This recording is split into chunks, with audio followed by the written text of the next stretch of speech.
For his 1382 Bible, Wycliffe's translation reads, "Silence is made in heaven." And then there's the old adage, "Silence is golden." But what makes silence so precious? Is it that one needs silence to think and come up with a great invention? Or that one needs the silence that avoids distraction, if one is to compose a suspenseful book? Noise does drown out concentration. And surely, both inventions and creativity can bring in the gold. Or, more simply, silence is precious, and we don't get enough of it in a noisy world. Deciding I needed to check out what others thought, I hit the dictionaries. According to the Cambridge Dictionary, silence is golden means it's often better to say nothing. Certainly a meaning I hadn't come up with. An example of how this was used came from the Hansard archives. Silence is golden on occasions, and this is one of those occasions. Wikipedia directed me to the original proverb. Speech is silver, silence is golden, and then compared it to still waters run deep and empty vessels make the most sound. A new idea to me. I'd never seen those words used as a way to silence others' opinions or arguments. And yet, numerous examples made it clear that that is its regular use. And perhaps that is the thing about silence. It's seen differently by different people and in different spaces. The overwhelming noise that attracts youth to concerts and nightclubs is deafening. And whether considered music or not, who gets to hear it with everyone cheering and yelling, stomping and hooting? But that is what they seek out, noise in which they find joy and being part of something big and great. Basically just the same as it was when Elvis came to Toronto. Parents certainly find only beauty in the silence broken by the soft breathing of a sleeping babe whose colic had kept everyone up for the previous 2 nights. The silence of contemplative hours are life-enriching, but can also prove utterly miserable on those days when worries about money and missed deadlines and doctor's appointments keep intruding on attempts to enter into the challenging peace of that other world. Similarly, what about a sleepless night when all you can think of in the silence is all that lies ahead in a busy day? One direly in need of a restful sleep then and there.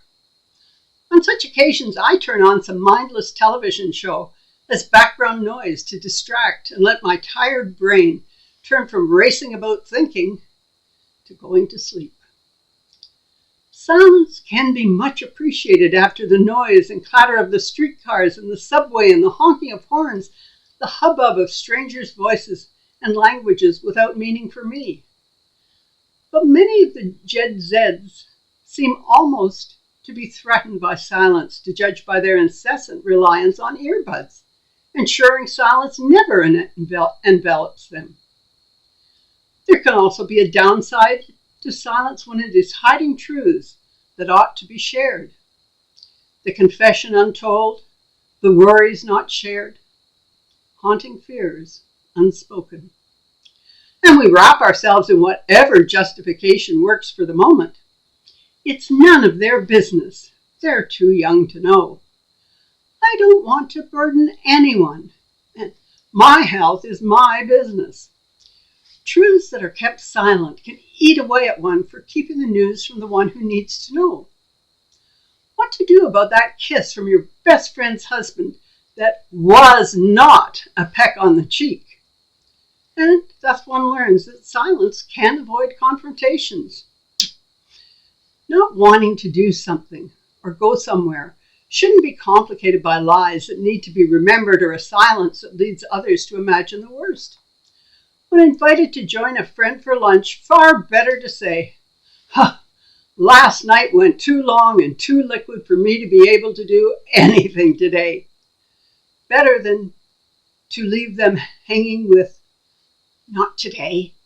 But even that is better than saying, I really want to be with you, but my mother is demanding my presence. and then worry lest your friend run into your mum. How about another silence we haven't even examined? The silent treatment that works really well with an only child, as I was. If I disappointed my parents, they retaliated with silence.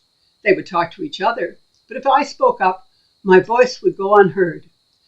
There would be no response until my parents deemed that their point had been made. Silence has its virtues, but so does noise. I love singing along with old folk songs and favorite hymns on the radio. There are other noises that I love to escape into. The wonderful roar of a huge rainstorm when it awakens one at night. The sound of crickets when I sit on the deck, although not at all welcome when I hear them in the kitchen.